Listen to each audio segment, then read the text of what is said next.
ఇదైతే నేను రీసెంట్‌గా ఆర్డర్ చేశానండి. అంటే లాస్ట్ టైమ్ ఒక షార్ట్‌లో అయితే చూసాను. మా హస్బెండ్ కూడా ఎప్పటినుంచో చెప్తున్నారు. ఇది ఆర్డర్ చేద్దాం, ఇది ఆర్డర్ చేద్దాం అని.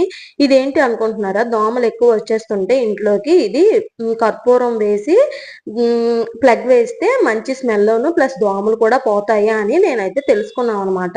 అయితే ఓకే. ఒకసారి ఆర్డర్ చేద్దామని ఆర్డర్ చేసాం. ఫస్ట్ అయితే మా షాప్‌లోకైతే ఆర్డర్ చేశానండి. ఎవరో ఇచ్చారో ప్లస్ ఆర్డర్ చేశారో తెలిసింది. అయితే ఇంట్లో కూడా ఆర్డర్ చేద్దాం.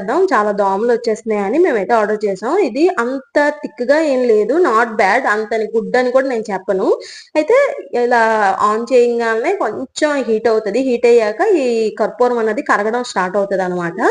అయితే చాలా స్మెల్లొస్తుంది. మంచి మంచిగా స్మెల్ అయితే మాత్రం చాలా బాగా వస్తుంది. దోమలు కూడా అంత ఉండట్లేదు. పర్వాలేదు అనిపించింది. ఎంతమందికి ఈ గ్యాడ్జెట్ ఉంది అని తెలుసు, దోమల కోసం ఇది వాడుతున్నారు అనేది నాకు కామెంట్‌లో చెప్పడం మర్చిపోవద్దు. ఇంతే ఈ వీడియో. బాయ్.